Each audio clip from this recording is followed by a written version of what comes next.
ate abawo full figure yakuwoniza nagamba mujje mu bibozi byo abawo ogenda ogamba abantu nga wawa full figure sente yagambye oli munaku full figure abawo yagambye oli munaku mbutoyina nawo osula era abawo bulijjo tumanyi toyina sente era nga bulijjo tugamba tubuuze full figure abawo full figure agamba oli munaku nambu ate ajja kusiba mbu omuvumi ekimala abayi gyo bwe nazza mu box yo nembikuwa wangambye bugambi muleke abawo botidde full figure mbuulira abawo sagala otandika entalo z'otaamale abawo bulijjo tugamba olina abanene mu State House ne full figure nga tugamba mbu ne president's advisor oba owaawa simanyi kati abawo tubuulire omukazi wamutidde lwaki abawo muluma entalo ze mutasobola watugamba full figure bwakuddiza mbu ojja muddiza tukulinza abawo tusakulabye nazze mu inbox yabawo nenkuweereza video notandika ate kwogera ludicha muleke oyo mwesonywe abawo tubuulire are you going to fight or not wano bulijjo musiba ba TikTok nga buli omu agamba alina abanene kati abanene twagala kulaba anisa abanene abaaliwa bulijjo abahojja leero ng'otidde mumpitire abaho wano ensi etegeerera eddala nti abawo bulijjo olimba bulimbi full figure agambye yakutwala mu State House byonna abawo byetwagala ojje wano otubuulire oba omukazi wamutidde jangu omwetondere abawo jangu wetondere full figure kati mumuyite mumuntagengere bepikapika nnyo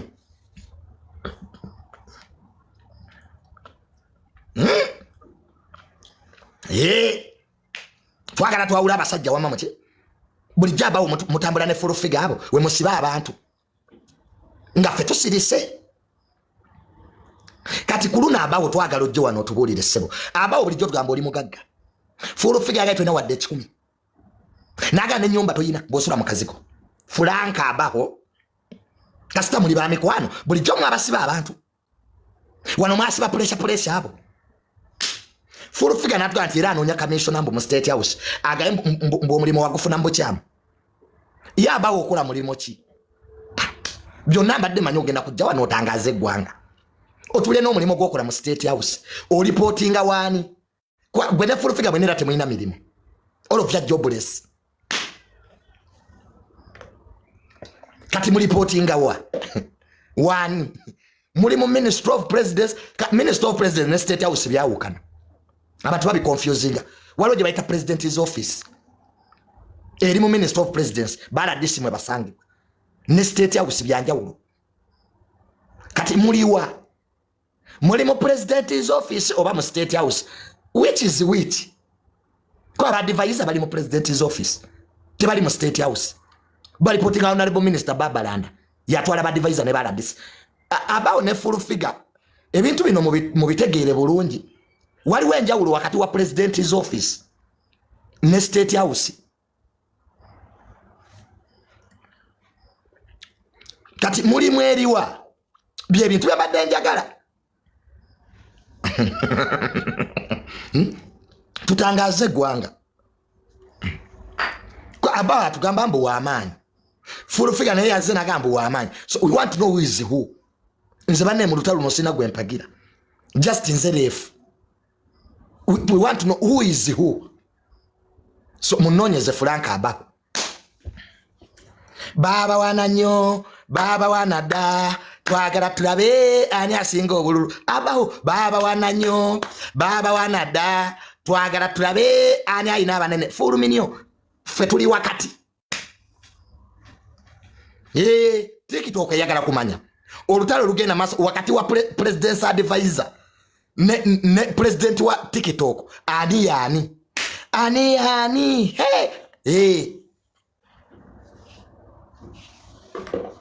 Fetujja kunyumirwa ndaba muzi wakulamisa n'entalo fetuli wakunyumirwa bwe twenwera ka juice wamayi n'amaanyi alwana sola atalina amaanyi alwana omunafu talwana fetuli banafu leka tuleka ab'amaanyi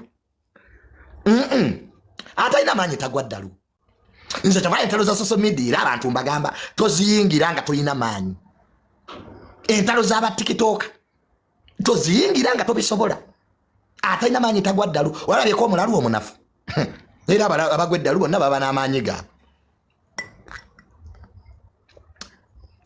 nze Junior I trust Abaho manager Abaho ajje mbuulire diri bwe yalipotinga ewa president ne full figure jatubulire diri walipotinga ewa president ne Museveni abonye umanyi Museveni alina abantu bangi abali mu gavumenti ye batamanyi president Museveni abonye kati oba abo bayingira batya ne president tamanyi how these two entered his government buli omu aleeta ebipapula bye Abaho jangu na appointment letter nzerefu njagala saagala tusalirize njaya Frank Abaho ajje wano atwaga appointment letter ye ne ID ye ebintu byakulagako tukoya abantu okwerimbika wama mu State House twagala buli omu aleeta ebipapula bye n'akawunti kuba kusasulira omusaala awo tulabe naye tusooke ku buyigirize bannange nga tetunatuuka ku bipapula bya mulimu tusooke buli omu aleeta ebipapula bye kwe yasomera senior 4 Abaho gireete senior 6 tulabe obuzibu buvaawa nze nzereefu mu lutalo luno saagala asaliriza bigezo Frank Abaho ne full figure buli omu aleeta ebipapula bye ebyeducation tumale buli omu aleeta appointment letter tulabe ku Frank Abaho ne full figure wamaani munene ati buli omu yeyita munene ate Frank Abaho wagambe wa full figure sente mu million yemu yakweganye yage oli munaku